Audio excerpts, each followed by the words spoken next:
On yesterday's episode, before we knew that Rome Odunze and Caleb Williams signed their rookie contracts, we talked about the other rookies coming into training camp and what they had to focus on. On today's episode, we're going to catch up now with Caleb Williams, Rome Odunze, talk a little bit about that, plus the players that could be on the roster bubble for the Chicago Bears heading into training camp. And lastly, is Matt Eberflus ready to take up his coaching to the next level? We'll talk about it all and more right after this. You are now tuned in to Chicago Bears Central, your number one place for all Chicago Bears news and content. What's going on, Bears fans? Welcome to another episode of Chicago Bears Central, your number one spot for everything Chicago Bears related. I'm the host here, Haize, but more importantly, you guys can follow the channel at Chi Bears Central on every social media platform we happen to be on. With that being said, let's go ahead and get into this content for today, y'all. So yesterday we got the news. We had two breaking news episodes out on Rome Odunze and Caleb Williams signing their rookie scale deals. Now, this is kind of the last step. It was the last little bit of business that really needed to be taken care of before training camp and before the pads are on Friday when everybody reports. And I want to talk about it. I talked about Kieran Amagaje, Torrey Taylor, Austin Booker, and what they need to focus on and kind of things for training camp. And with these two guys, it's a lot more straightforward. Caleb Williams is the starting quarterback for the Chicago Bears. And so what that comes down to is winning. And Caleb Williams going through the progress that he needs to go through, understanding the playbook, understanding the players, being that leader here for the Chicago Bears. All that is what the expectation is for Caleb Williams. And through training camp, it's just going to be the further development and building of those relationships as the starting quarterback for the Chicago Bears. That just is what that comes down to. So, the focus for Caleb Williams has always been on the football field. That's why he said his lawyers and everybody else was more so focused on the contract part of him, where he was focused on that. And that's where Caleb Williams' focus needs to be. For a 4-year, $39 million deal with a $25 million signing bonus, all those type of things. Listen, that good. Caleb Williams got his money. He got the contract taken care of. Now you can go out there and focus on being the best Chicago Bears quarterback that we've ever had in history, right? And that comes with time. I'm not saying be that in year one, but no, all jokes aside, we are looking for Caleb Williams to be a leader and go through the growth. And while I don't have some of the crazy expectations that some Bears fans have, I don't care if Caleb Williams throws for 4,500 yards his rookie season or not. I want to see the progression. I want to see him showing that ability to lead this team and quarterback this team and take that to the next level quarterbacking. Not every great quarterback starts out with a 4,000-yard season. And I won't be acting like the world is falling down if that's not what Caleb Williams has. I just want to see the progression and the development that he does throughout the season, how he deals with adversity, how he leads this team, how he steps up in the big moments. That's what I'm looking for this Bears team. And, of course, I want to see this Bears team win football games, and that's what it comes down to. And for Rome Odunze, it's him learning from the vets that he has in front of him in Keenan Allen, in DJ Moore, in this coaching staff, and him being that weapon. He's walking into a situation where as a wide receiver that would have been taken first in some drafts as the first wide receiver off the board, he comes into a situation where he's going to be able to be in the best positions for him. He's going to be able to take advantage of mismatches, this whole wide receiver core, and going through that growth with Caleb. And hopefully him and Caleb are the tandem there for the Chicago Bears for a long time. And so that's the expectation. That's what I hope to see from these guys. And there's no reason to believe that it's not going to happen, right? Regardless if Rome ends up returning kicks or anything like that, I don't care about it. Just whatever the opportunity that Rome Odunze has, take advantage of that the most. Soak up everything that you can, because you can go from being the third wide receiver this year to being thrust into as the second wide receiver next season if Keenan Allen does move on. And so Rome taking advantage of this time that not a lot of wide receivers with his caliber come into the league being able to do, right? Have those two types of wide receivers ahead of him. He's going to learn, develop, grow, understand the playbook, be a weapon for that Bears team, as many players need to be on the squad. And let's just go forward and let's find a way to win football games. That's what it comes down to. But with the business of Caleb Williams and Rome Odunze being taken care of, it now leads us to be able to focus on what else may happen in training camp for this Bears team. And I want to talk about some Bears players that could potentially be on the roster bubble for the Chicago Bears heading into training camp. Some names that we all know that we've talked about a lot before. The first one we're going to talk about here is Larry Borom. And it's not even just because of the position or Larry Borom's skill set or anything like that.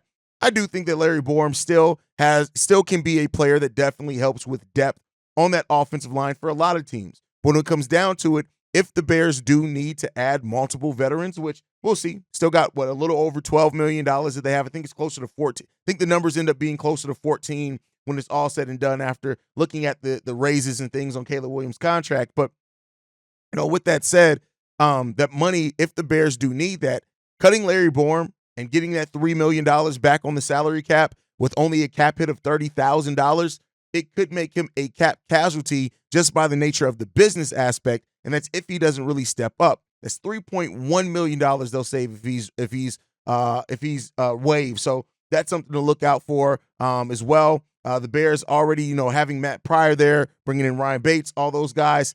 It's a possibility that Larry Borom is not going to be a Chicago Bear outside of training camp. Like I said, business, all those aspects make sense in that. Another guy, though, that I think is a little bit of an under the radar case, maybe even to play a bigger role or to get waived, it comes down to Doug Kramer. Doug Kramer is an interesting case because the Bears clearly kept him on the practice squad after a foot injury his rookie season because they didn't want to risk any other team picking him up. He then ended up, so he missed his whole rookie season due to that foot injury. He then only played 2 games in 2023. And when you look at the center position, how we got Coleman Shelton, we got Ryan Bates that immediately jumped ahead of Doug Kramer as the center, it may be that he's not a part of the long-term plans there. Now, especially if the Bears go out and have to get another veteran center or whatever else, or they look at the upcoming draft, it could be something that Doug Kramer ends up being on that roster bubble for the Chicago Bears. And I don't think that's anything too crazy to think or say, but I know you don't hear Doug Kramer's name a whole lot just because we don't know what Doug Kramer's going to be like. We don't know what he's going to be. We haven't seen us as the fans. I'm sure the coaching staff has. We just haven't gotten to see a whole hell of a lot of Doug Kramer and what he can bring to this Bears team. And so because of that, he is somebody on the bubble as well. Next up is a player that I've talked a lot about, and that is Dominique Robinson. Now, I know I said yesterday that he was on my list of players that could surprise as far as positively, but he's still on the bubble when it comes down to it. When you bring in Austin Booker, DeMarcus Walker's also ahead of him. You look at some of the other players that we brought in. Unless Dominique Robinson comes in and that work that we've heard that he's done on his body to really change that and be in a better position to get to the quarterback and battle with offensive linemen, it could be that Dominique Robinson is on his way out. You look at how many times he was a healthy scratch last season. I think he was a healthy scratch in more games than he even played in or suited up for. So because of that, the fact that the Bears traded up to get traded back into the draft to get Austin Booker, I do think that there's a chance. There's a chance for him to surprise as a depth piece, but there's also a chance for him to be on that bubble. He's bulked up reportedly, so we'll see what happens with that. But I think that even Dominique Robinson realizes that the clock may be ticking on that, and that's determined by if the Bears end up needing to bring in another veteran edge. I do think that Dominique Robinson is on that bubble for the Chicago Bears and may not make that final roster. Next up is a player I haven't talked a whole lot about, and that's Elijah Hicks. Elijah Hicks is a player that at that third safety spot, you may not look a lot of saying, hey, this is a guy who may be on the roster bubble. But then when you look at it, when he actually was called on because of injury to play more, it just didn't look good at all. He allowed 4 touchdowns on only 19 targets last season. And so that may put him out there. When you look at Hicks as well, Quindell Johnson, Adrian Colbert, players that were brought in, they definitely could be players that end up ahead of him. And because of that, I do think that Elijah Hicks could be on that is on that roster bubble and could be a player that ends up not making that final roster by the Chicago Bears. Personally, you guys can let me know what you guys think on that one. And then, of course, players that we've talked about pretty frequently. Velus Jones is one. Velus Jones is a player that could end up popping for the Chicago Bears as far as breaking out, right? Especially with the return and the added emphasis on special teams. Maybe that could be something, him being used in the running game in the offense or whatever, if he shows an ability to hold on to the ball. But make no mistake about it, Velus Jones Jr., once Ian Wheeler was brought in, and somebody who is looked at as a special team specialist, as well as Dante Pettis being back, and don't even overlook DeAndre Carter as well, I think that there is the signs on the wall that unless Velus comes in and really proves himself at the beginning of training camp, as cuts start happening, Velus Jones could be one of those cuts. Now, as a former third-round pick, you would think that he would be given a little bit more leeway, but it's been a big nothing burger for Velus for the most part over his first 2 years for the Bears. And the Bears may be willing to move on from that. And so because of that, I say that Jones, he's going to be given one last chance to show that he earns it and that he proves that he can do it.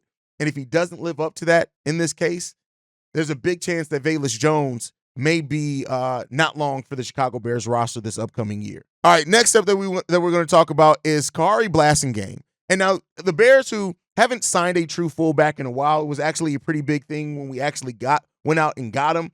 Khari Blasingame could end up being the odd man out when you look at all the other weapons that we have on that offensive side of the ball. Cole Kmet, Gerald Everett, Mercedes Lewis as blockers, and Blasingame did well, right? But the Bears also, much like I said with Larry Borom, if they're not planning on using Blasingame a whole hell of a lot, that $1.6 million that they can save in him to actually go after some other ones, that could be something that they do. With looking at how the depth in the running back, the wide receiver positions, the offensive linemen, to see, it depends on how they see his involvement in that offense next year. But Khari Blasingame is someone who is a good fullback. Make no mistake about it. Khari Blasingame is a good player. But I can see a world in which he may not make that final roster just due to the kind of the situations that we're in with our roster and with the weapons that we have there. And then the last guy, and this isn't a guy that I think is going to be cut at all. I don't think he'll be cut, but I do think that there's a chance that he could end up being moved, and that is Khalil Herbert. And I know that this is something that a lot of people don't agree with, and I understand it, right? Khalil Herbert is not a bad football player at all. He's just not. He's a solid runner at times. His pass protection needs work on, right? But it comes down to just these two things for me when it comes to Khalil Herbert. You signed DeAndre Swift. You gave him money. He's there. He's going to be the starting running back. You have a young running back that offers an actual different skill set in Roschon Johnson there. And if Roschon comes into training camp and the Bears feel confident in what he's going to be able to bring, I think that there's a case for that as well. Now, let me be clear. I in no way am I saying that Khalil Herbert is going to be cut. I don't. That would honestly be a stupid damn decision if Ryan Poles and the Bears just cut Khalil Herbert. Not thinking that. But I do think that a trade is a possibility for Khalil Herbert, and we'll see what happens there. Now, I think there's still the most likely scenarios that Khalil Herbert is on this roster because of the injuries that you can get to running backs, things like that. You're going to carry Khalil Herbert. But if something changes midseason, things like that, I won't say that it's a foregone conclusion that Khalil Herbert ends the season a member of the Chicago Bears, even if he starts the season as a member of the Chicago Bears, if that makes sense. So we'll see what that brings. You guys can let me know down below who are some other guys that you think could be on the roster bubble for the Chicago Bears this upcoming training camp. Let me know what you guys think on that down below. Now, I saw a clip from Matt Eberflus recently that is probably the most fired up I've personally seen Matt Eberflus ever. And I want to talk about it and how it kind of made me think that maybe we're getting them different Matt Eberflus this upcoming year outside the beard as well. Let's go ahead and play that clip now. Hey, I appreciate you being here. You know, I know you guys don't have to be this. It's voluntary, and I understand that. And everybody here appreciates you doing this, okay? Because this is a big time for us. As you guys can see, made some big moves, right? This team is a different football team, and the time is now for us. At the end of this, guys, in February, there's going to be one of 32 teams, one that had a winning season. Just one. And we have everything in this room, everything I'm telling you right now, to get that done. But it comes down to what? Preparation. Now, you heard from Matt Eberflus there, like saying that changes have been made, talking about even that there's only one team that's going to end the season as a winner, and that basically did he allude to that the Bears have what they need to maybe get there, right? Like, and again, I know this is a fired up thing. This was after the Hard Knocks cameras were rolling as well, and so this could be definitely is going to probably be something that plays as a clip and in a trailer for Hard Knocks. Don't be surprised on that one. But overall, Matt Eberflus is somebody as well that we need to look to make a step in his development as well as a head coach. You've gone out and gotten new assistants now that hopefully offer something as being, longer tenured around the NFL that can help you in some of your situational awareness. But Matt Eberflus understanding the sense of urgency. Yes, he has 1 year on his contract left after this season, but I still think that Matt Eberflus understands the pressure now. Ryan Poles went out and got his quarterback, right? And I still think that there's more likely scenario than not that Matt Eberflus is going to be given every opportunity to come back next season for the Chicago Bears. He's going to finish out his contract. That's my personal belief. But this thing has to go a positive way. We have to continue to that development. And like I've said, no longer just rebuilding. We're building and trying to get wins. And so once that switches, once you move from a team that you're starting to judge yourself more by wins and where the rankings are at the end of the season, that can put a bigger target on your back. Now, Matt Eberflus has gone from at the end of the season being one of the coaches that was most likely to be fired, right, per betting and stuff like that. So now people are saying that he could be a coach of the year candidate. But overall, Matt Eberflus and his development as a head coach is almost just as important as any other development for the Chicago Bears, of him understanding that and getting better at the things that he was kind of lacking at last season. So hearing this from Matt Eberflus, it kind of got me fired up. And sometimes, like, even as a content creator, I'm going to step away and just be a fan. And as just the fan moment, that got me fired up. I'm not even going to lie to you, right? So, this team has a lot of talent on it. And, it's easy to get caught up in that talent as a fan, right? But you got to prove it. And part of the thing that's going to bring it all together and manage it is this coaching staff. And Matt Eberflus is the head coach on an NFL team. And much like a quarterback, whether right or wrong, you're judged by the wins and losses and the successes that your players have on your team under your tenure. And so we've gotten a total of 10 wins. 10 wins in the last 2 seasons. Could we get that as much as, could we double that win total in just this season? It's a possibility, but Matt Eberflus is also going to have to grow. And I like certain aspects of Matt Eberflus. I don't hate Matt Eberflus as a person at all. I do think as a head coach, I need to see some things better from him, some of the post-game press conference. But again, that's my fandom, right? That's not Haize, the podcaster. So overall, I hope that Matt Eberflus also sees a huge jump in his development, and that we're talking about a team that has some postseason play. So for that. But before we go today, man, we do got one voicemail that I want to get into. This one is from Bishop Lott. Hey, Cognac boy, Steve-O, everybody on CBC, man. This is Bishop Lott in Arizona. Haven't been on for a while because I've just been watching and paying attention. I'm glad that Odunze and Caleb both have got their contract signed, but I have some questions in regards to a couple of things. Number one, the defense, which is the most important, the 3-tech or someone opposite Montez Sweat, number one. Number two, how strong is the defense against the run game or the passing game, or which one you think is the greater or the weaker? And lastly, I just believe that now that these things are the way, I'm concerned to see what's going to happen during the OTAs with Shane Waldron and Williams and how he can make a smoother transition from college into the pros and adjust, because like we have seen, our defense is really helping him to grow. But until he gets into the actual games, I think this is where his metal is going to be proven. I'm not worried about him. I like him. I respect him because I now understand why Ryan Poles got rid of Fields and took him. Caleb is a whole nother kind of quarterback compared to Justin Fields. And not knocking Fields, but Caleb is a whole another kind of dude. So just wanted to hear you guys' opinions about that, man. I love y'all. I'm always watching, man.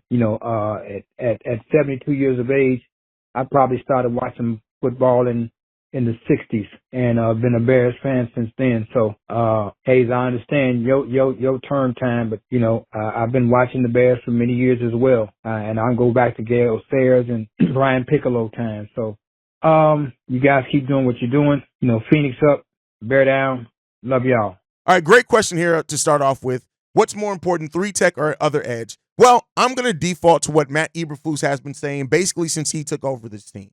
In Matt Eberflus's defensive system, the 3-tech is a hugely important role. That's why you saw the Bears. One of Ryan Poles' first big signings was Larry Ogunjobi. Now, we ended up not going through with that deal because of health, but that's how important a 3-tech was at that time. And keep in mind, that first season, we were clearly still rebuilding and not necessarily a team that people thought was going to win, but they spun out and potentially spent money on getting Ogunjobi here because the 3-tech is that important. And so that does put a kind of emphasis on the fact that they're trusting Javon Dexter to be that 3-tech for this team. So I'm going to default to what Matt Eberflus has been saying, and that's that the 3-tech is hugely important to this defensive system. And if Montez Sweat brings it, right, you don't need 2 edges that are necessarily getting you double-digit sacks, right? But if DeMarcus Walker, Austin Booker, whoever else steps up can get enough, right? I say if between the other defensive edges that we have on this team get between 7 or 8 sacks between them, and Montez Sweat gets about 8 or 9.5 sacks, yeah, this is definitely we're fine on edge. That 3 tech is hugely important, and to see the development of Von Dexter in that is going to be important too. Now, as far as is the passing game or running game stronger, that's an interesting question because of this, right? The passing game has more weapons, right? So that would lead me to believe that it's stronger. But again, in the passing game with the rookie quarterback, sometimes that takes some time. We have some proven runners here in Khalil Herbert and DeAndre Swift, with Roshan still trying to prove himself. And this has been a Bears team that has run the football pretty solidly over the last few years. So I'm going to lean towards the running game now, and that's not distrust in Caleb or the wide receiver core, because I think that they're going to be amazing, but I'm just going off kind of what we've seen so far. But under Shane Waldron, I would not be surprised by any stretch of the imagination that with the first preseason game, that changes, and I say the passing game. And then lastly, how much can Shane Waldron help Caleb Williams transition? It better be a whole lot, because that's what he was brought in here to do. That's what this whole revamp of this offensive staff was here to do. So in Shane Waldron, when you look at how he balances the run and pass, how he likes to get creative, I think that he is going to help Caleb Williams transition hugely. And I also think them turning the playbook over completely to Caleb is another sign in that as well. So that's my thought process there. Great voicemail, great questions there from Bishop Lott as well. Make sure you guys are following the show at Chi Bears Central. You can send us any feedback, questions, comments, concerns, ChicagoBearsCentral@gmail.com. Lastly, if you want to leave a text message and our voicemail for the mailbag, the number to do so, 773-242-9336. We are the number one spot for everything Chicago Bears related. And like I like to end every episode on, Chi-Town up, but Bear down. Love you guys. Peace, y'all. This has been a presentation of the Break Media.